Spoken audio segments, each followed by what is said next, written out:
Basically, 14th Feb is not technically our anniversary date. Actually, it's technically our anniversary. It's technically our anniversary date because that's the day we had our court marriage. Okay, and our wedding day is on the 2nd of March. I was shooting at that time. I had no idea. I was told that on 14th Feb I have to reach there and I have to sign my marriage certificate or whatever those things were. And I showed up in the morning, straight from shooting, which I'd actually shot 24 hours at a stretch. I slept all the way in the car and I reached and I put some water on my face. I reached and Nirali was waiting for me. She's like, listen, you're late and all. I'm like, okay, now let's do this. And technically, after that, March 2nd was my actual wedding. So, you know, on the 1st of March, I was like freaking out that, oh God, tomorrow I'm going to get married and how am I going to deal with this? Should I run away and all? And then I suddenly realized that... too late. Yeah, I'm already married on 14th. So, yeah.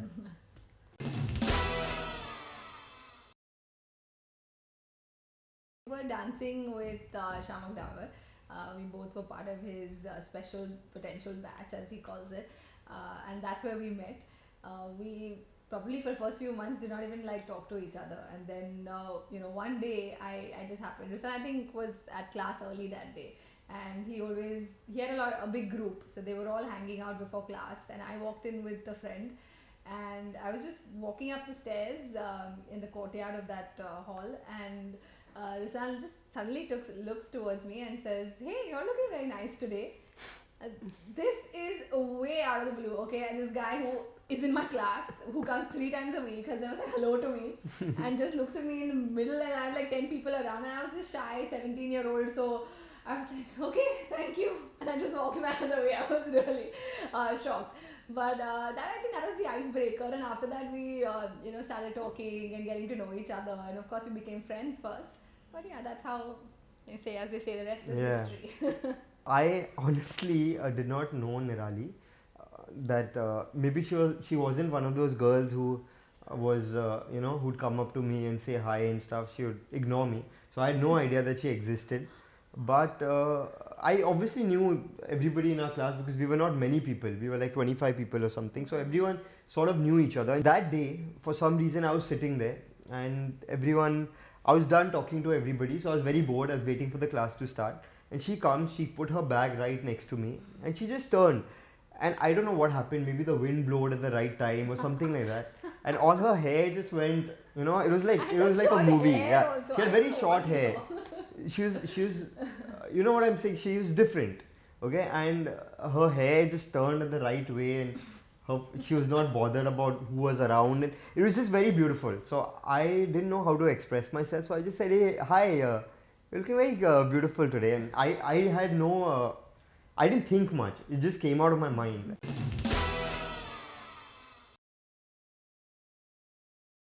We didn't know that we would ever end up together because obviously I was an actor and she at that time was dancing with Shiamak, but then her parents wanted her to do her MBA, and so she was studying. So we really had no connection. Then she used to live in town. So she lived in Worli, I live in Juhu, and we didn't even have the ceiling that time. No. Yeah, there was no ceiling. So you can imagine there was no connection, and it was really two different worlds. My world was Juhu and Lokhandwala onwards, because that's where all our acting and everything connected to us is on this side. And hers was Worli and she was in Xavier's, so hers is Worli and beyond. So there was no connection. Whenever I met her, I tell her that I'll drop you home.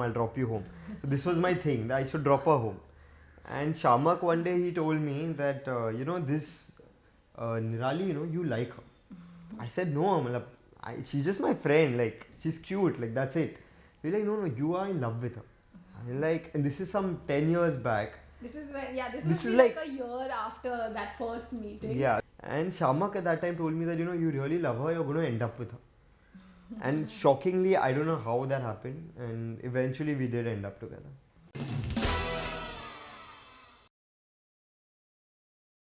I was not an actor at that time. I was a model. He was doing ads or something, no? I used to do ads.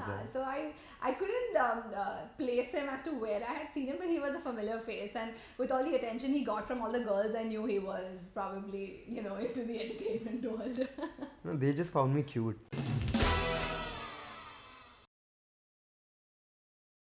Honestly, I didn't know much about that world. He was the first person whom I knew, personally, who was an actor or had any kind of connection with the glamour world.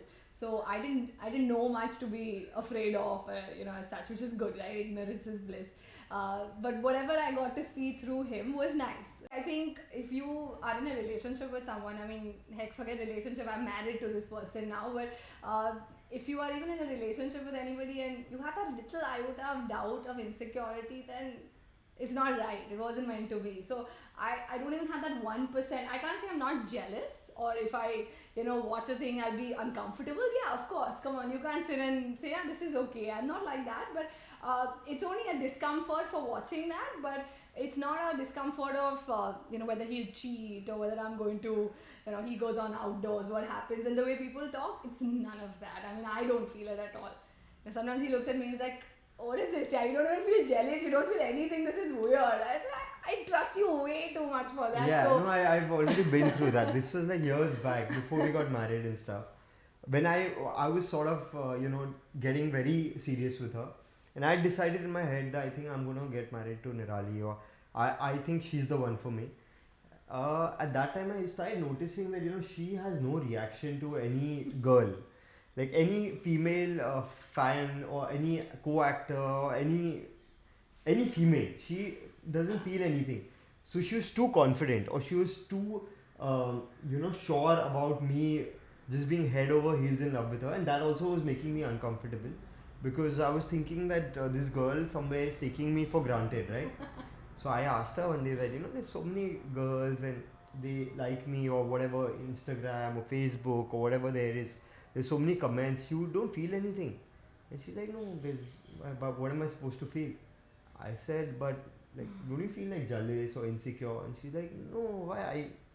And her reaction was just so blank. No, I look at it in a way that I'm proud. Okay, so when I see comments on any of these social media websites about him, and I feel great. That's nice, because as an actor, I mean, you want fans and you want people to love you. So if they do, me as his wife is just proud of him.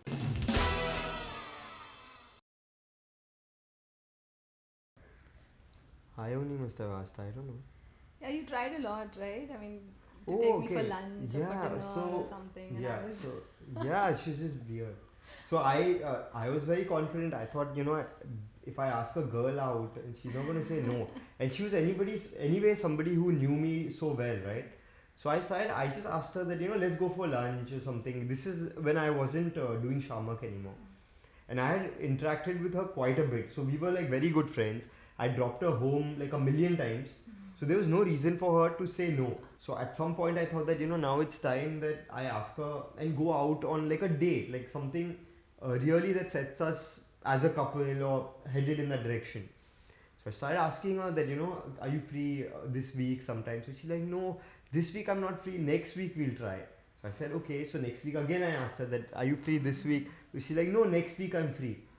So I was like, okay, now things were getting a little uncomfortable. I was thinking this girl is like, she's ignoring me. She's trying to just be nice and tell me no.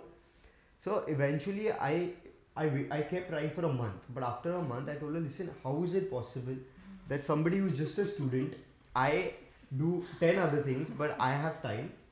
How can a student not have time for one lunch? I'm telling you, I'll come pick you up from your college, which is all the way in Xavier. Like all the way in town, Xavier's is there. I'll pick you up from outside your college, take you for lunch and drop you back. How much time can that take? So she's like, oh, okay, fine, like that. So whenever you say it. So it took me like 1.5 months to actually get her down for this one lunch thing.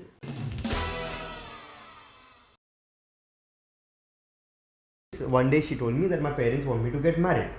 So I said, okay, so what do you want to do? So she's like, even I want to get married. So then that also just made my decision easier. So from the two choices that I had, getting married, not getting married, it was okay. So Nirali wants to get married. So okay, so I just shifted over and I decided to get married.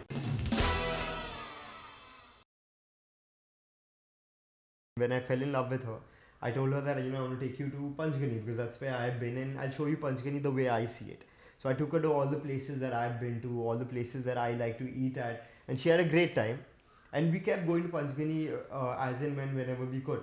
So when the proposal happened, I thought, what better place than Panchgani to do this. She wasn't expecting it. She wasn't expecting a ring or anything of that sort. And I'd got everything ready. Her ring was ready. And I went there and we were on this balcony of a bungalow. It was very nice, romantic. And see, I didn't want to make it very filmy because I'm an actor. If I make it too filmy, then it comes off fake, right? So I just told her a few things that I felt about her. And I told her that, you've been my friend for so long and you've been my girlfriend for so long, and now I think it's time for you to become my wife. And she was like, yeah, okay. she's like, okay, fine, yeah, we can do I thought this. you were just chatting with me. Yeah, and then I removed the ring and then she started crying, yeah, actually. I couldn't, yeah, really. I had not imagined that would happen that night or any night. I didn't know that he would ever propose. And I didn't, and we'd been talking, of course, now when you date someone for so many years, you discuss what kind of jewelry you like, what kind of rings you like. So, just generally, he got me the exact dream ring that I wanted, the exact design, everything. It was perfect. So, I was so overwhelmed to see that obviously he's been listening to me all these years, and I really without thought it was for the emotion that the guy you love has proposed to you. I didn't know it's because of the ring. I think it's all of it together. That even that, the emotion that you were listening to me for all those years. Okay. Oh, okay. You don't listen only now. I don't think now. Now you don't listen. Everyone knows now that you saw the ring and you're like, oh. This is it. This is my guy.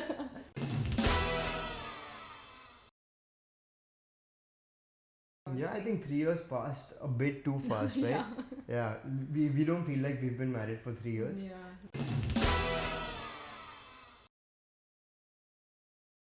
From that gawky 17-year-old that I was talking to you about, of course, I've really, really changed as a person, not just appearance or physically, but emotionally and maturity. Everything has really changed, and a lot of that credit goes to Ruslaan because he's been a big influence on my life in the last decade. So yeah, it's all.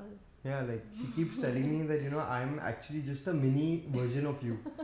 Because you don't need a kid, you already have one. Like, it's already a mini Ruslaan in the house. Sometimes I think that maybe I've just influenced her in such a way that she's exactly become like me.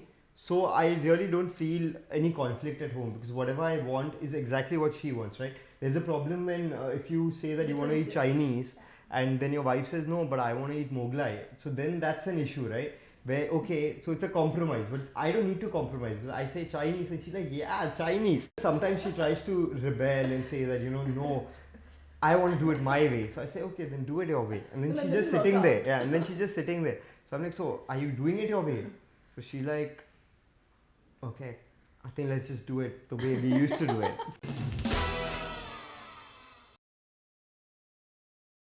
Who is romantic? You are, no? I'm romantic? No, you're more romantic than me. Oh, I was more romantic. So now who's?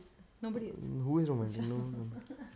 He's only more romantic. I'm only more Actually, romantic. between the two of us, I think he is the more vocal one. So that's why you say he's the more romantic. I think we're both equally romantic, Achha. but he's more vocal. We are equally romantic, but I don't. I don't express it as I much don't as you express do. romance. I don't show romance, but we are equally romantic. That's what you mean.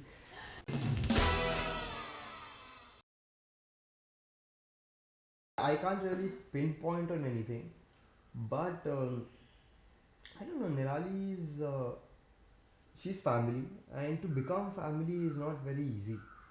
Somebody can be your wife, somebody can be your brother or sister or anybody related to you, but to become family is very tough. So she has done a lot of things for me, which I at this point of time can't pinpoint on anything. To become my family, and she is family for me.